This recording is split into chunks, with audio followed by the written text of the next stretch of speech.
Thank you very much, everybody, for joining me once again. Thought it'd be a good idea to have a chat about the Pakistan Super League, the progress of each team, the strengths and weaknesses so far. Now that we're getting to the important latter stages of the qualifying round, the group stage. So where else to start than Multan Sultans?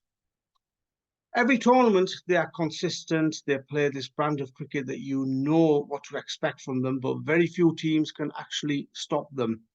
I think first and foremost, you've got to talk about Mohammad Rizwan and what a fantastic captain he is. Read some quotes where people have been impressed with the way he's led the team and how he gets the best out of his players. Now, when we say about getting the best out of his players, we're looking at players who are bits and pieces bowlers at times, without being disrespectful to them. And, you know, he squeezes two, three, sometimes even four overs out of them for not many runs. They pick up a wicket here and there. And even some of the batters who aren't necessarily fantastic T20 players, he gets the best out of them as well. And, you know, there's never any pressure on the players. They're out there with smiles on their faces. Rizwan, you know, there's no sort of shouting at the players. There's no berating of them. They drop a catch, there's a misfield, or there's a run out, or there's a poor shot, bad delivery by a bowler, and he just doesn't seem flustered at all. Obviously, inside there's probably emotions, but he never gives anything away.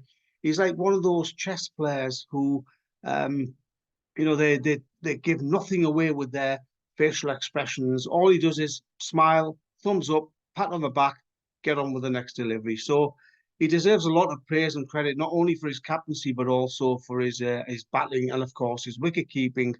And he's not a bad fielder either, is he, when he has to field in the outfield? So I call him the smiling assassin because he keeps smiling and it's all very friendly. And before you know it, you've lost the match against them. So you look up at the scoreboard and, you know, Multan Sultans have got 2 points on the table. And, you know, he's a fantastic captain, really is. And one could say that he should be the T20I captain of Pakistan. But that's a discussion for another day. What have we got then? Also, their lack of overseas players as well. I mean, they've gone into some matches with only two overseas players available, and they've still managed to win. A number of injuries, number of players unavailable, especially in their bowling department, and they are just top-notch, fantastic, consistent team led by a wonderful captain. And once again, they're looking good, top of the table, looking good for a spot in the top four and into the playoff stages. Moving on to Quetta Gladiators, delighted to see them playing a different brand of cricket. Now, Shane Watson, for those that will remember when he played, he was one of those in-your-face characters, whether he had the bat in his hand or whether he had the ball. There was no leeway from Shane Watson. You knew what to expect. You knew that he was going to give 100%. And, you know, that's what he's giving as a coach. And you can see that different philosophy from the Quetta Gladiators team. I think him and Riley Rousseau are a good combination. Rousseau seems he's an experienced cricketer who's played a lot of T20 cricket around the world. He's calm, he's composed, he leads his team very well. And even when the going is getting tough, he doesn't panic. So that's it's like an ice and a fire combination that Quetta Gladiators have got there. And I think it's working wonderfully well for them. It needed those changes, I felt, because I think some of the leadership within Quetta Gladiators were getting a little bit too comfortable, and the pressure was telling on them. So it's good changes that Quetta have made. They're second in the table, and you know, there's a totally different vibe around the Quetta Gladiators team. There's a lot more confidence. There's a lot more self-belief. That fear of losing seems to have gone now with Rousseau at as the captain. And, you know, I think, as I said, Quetta Gladiators were getting a little bit too comfortable and they needed those changes. And so far, it's worked very well for them. Positive approach, they're better organised, there's a better game plan, there's a flexibility about the team. And, you know, Rousseau has got a few options up his sleeve this time around. So I think those that were involved in the recruitment for Quetta Gladiators this time around have done a pretty good job as well. And the likes of Mohamed Amir are flourishing. It's a new challenge for him. He's away from Karachi Kings. And I think there's a few players at Quetta Gladiators who've got quite a bit to prove. And the likes of Saul Shakil as well, who people didn't rate as a T20 player, he's doing very well as well. So they're looking good for the semi-finals. Peshawar Zalmi, where else to start than Babar? People keep writing him off. People keep questioning his strike rate. People keep talking about whether he is a T20 batsman or not, whether he should be opening the batting. Doesn't matter. The guy is world class. The guy has got so much talent. Before you know it, he's got 30, 40 runs on the board in no time. And he's not one of these players who hits the ball out the park. He just caresses the ball to the boundary, doesn't he? Any bad ball, you know, he's got to put it away for runs. So wonderful talent. We all know what he's capable of. And he's doing it once again for Peshawar Zalmi. So a lot of credit to him. Obviously, you can question his captaincy at times, but I've never come across the perfect captain as yet in all the years I've been watching cricket. But I think Babar deserves a lot of praise so far for the way he's batted, especially, and at times how he's led Zalmi. I think it's a good combination with Darren Sammy. Darren Sammy's a very experienced cricketer, played all around the world. So to have him as the head coach at Peshawar Zalmi is a good option as well. I mean, their results have been a little bit of a mixed bag. At times they've looked a little bit ordinary. At times they've looked excellent, have Zalmi. But, you know, they're doing okay and they're looking pretty good for a top four spot unless they really lose their way, which I don't think they will. There's enough quality in that squad there for them to reach the top four in the second stage. I think too often Peshawar Zalmi have been the bridesmaid in PSL tournaments, and obviously they've won it once. But you know, this is a good opportunity for them to get into that top four and get through to the next stage. And who knows, win a couple of games and they could win the tournament. Obviously, there's some tough matches for them to come up, but I think that so far they'll be happy with their progress. And as I said, the last couple of games they've started showing some really good and positive signs in the way they've approached their cricket. And I think the players are now starting to understand a little bit more about the game plan, what's expected of them. And I think those results are now starting to show and they are beginning to flourish. Islamabad United, I tipped them to be champions before the tournament started. I thought their squad looked fantastic. Mike Hesson as the coach. And they look like a squad that could go all the way, but I think they've been a bit disappointing.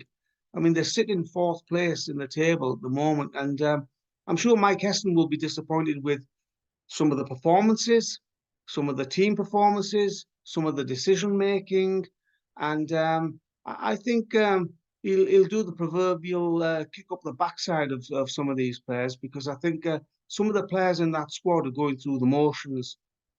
And one wonders whether they'll keep on getting picked, because there have been a number of players that have been below par in this tournament for Islamabad United. Expectations were huge because, as I say, you look through that squad and you've got a whole host of international cricketers, guys who've played a lot of cricket for Pakistan, guys who've played overseas for England, New Zealand, etc., etc. Munro's been fantastic. Hales at times has looked good. But as I say, there's a number of players that need to up their game a little bit. And it could be one of those situations where if they mess up in their upcoming games, and they'll fall flat on their faces and will not make the top four. I think 2 wins out of 6, Heston will be very, very upset about that. And I would have thought that by now they should be in that top 2, top 3, comfortably looking ahead to the to the second stage of the tournament. But at this moment in time, they'll be looking over their shoulders at Karachi Kings and wondering whether they can actually raise their game and build that confidence. And they need to, as I said, they're the team I feel that they've underperformed the most in this tournament, given what the expectations were. Then we move to 5th place, Karachi Kings. Karachi Kings, what can I say about them? Just when you feel they've turned a corner, they hit a brick wall, don't they? So they win a couple of games, and you think, oh wow, this is a new Karachi Kings. This is a new vibe. There's a new look to this team, new coach, Shan Masood as captain, and you think, right, they are on their way now to the top four places. And then all of a sudden, a couple of games, and they play below par cricket. Some of the decision making again, and some of the performances as well from the Karachi Kings boys, similar to Islamabad United. When you look through the squad, they should be doing better than what they have been. I think in all facets of the game, really, their fielding, their batting, and their bowling, they've been below par. Again, at times they've looked good, but it's that consistency, isn't it, where they turn in one good performance and one poor performance, a bit like the Pakistan team at times, isn't it, really? And as I say, just when you think they are on a winning streak, they make a mess of it and lose the next game or the next couple of games. So they've got an uphill struggle to make that top four, because the four teams in that top four at the moment are playing some decent cricket. So Karachi Kings have got a lot of work and some big matches coming up now. I think some of the issues within the Karachi Kings setup really are, I think, I don't know whether it's confidence or the pressure of playing for Karachi, obviously amongst their home fans. You'd think that teams would raise their game in front of their home fans. But what I was noticing the other day was that some of the Karachi fans actually in the stadium were supporting the opposition, which is a little bit strange, really, isn't it? But I think some of them get rather frustrated with Karachi and their performances, especially recently in PSL tournaments.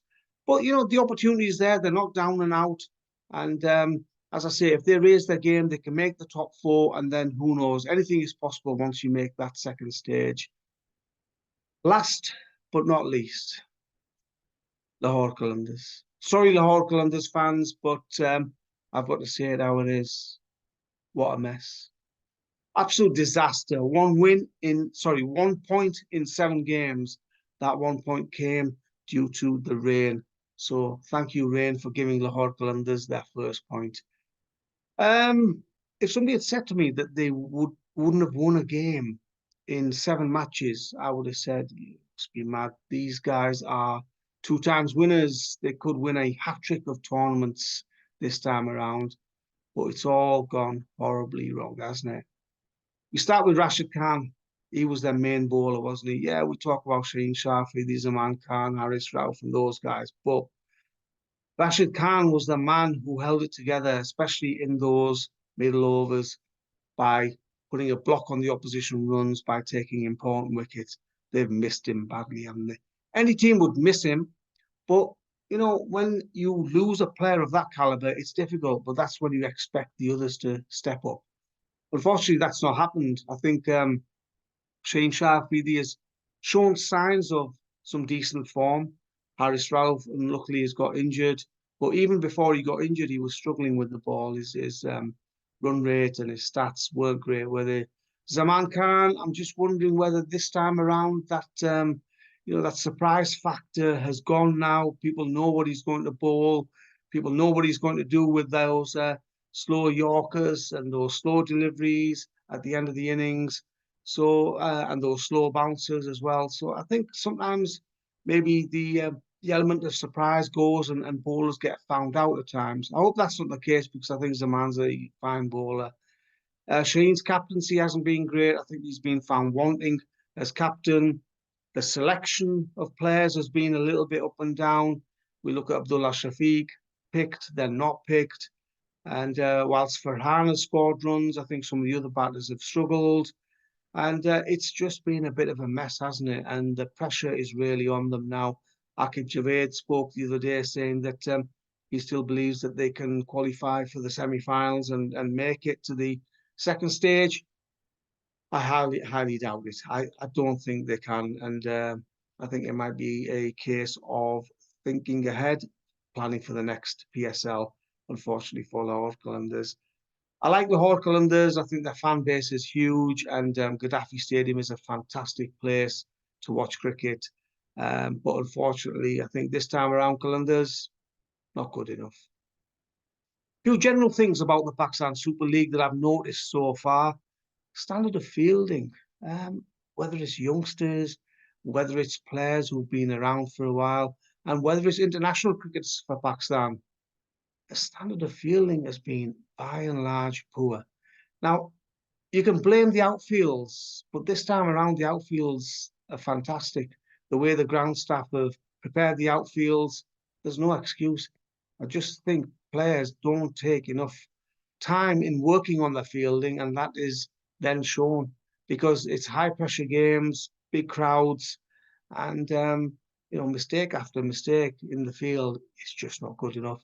I think fielding as a whole in Pakistan cricket needs an improvement, and I think players need to look at themselves and take it upon themselves to improve their fitness and their fielding. Karachi crowds, not good, really, is it? I'm told that Karachi is one of the cricketing epicenters, one of those places where everybody loves cricket. So where are the crowds? Look, I know people want to get to the cricket. And I know a lot of people have written to me and said to me that, look, watching cricket at the National Stadium in Karachi is not a very pleasant experience. Getting to the ground, being in the ground, and it's just not a very pleasant occasion, not a very pleasant experience at all for fans. So if that is the case, then why aren't the administrators, why aren't the board looking into this? Why can't they improve things so that watching cricket at the National Stadium in Karachi is a more enjoyable experience for all? And if it becomes a more enjoyable experience, then the crowds are going to get bigger. Pakistan Super League is being showcased around the world, it's being shown around the world. The last thing we want to see is loads and loads of empty seats at the National Stadium, and that's what's happening at the moment. So I urge the authorities in Karachi, I urge the Pakistan Cricket Board, I urge the Pakistan Super League organisers to look into this and find out why the crowds aren't coming to the National Stadium and make sure that it's a more pleasant experience for everybody and the crowd numbers increase. And finally, the Pindi weather. We've seen games called off there. Is it a good idea to have matches in Pindi at this time of year? I hope the weather doesn't ruin the tournament this time around. And last but not least, some of the umpiring. Just wondering about some of the quality of the umpiring at the PSL.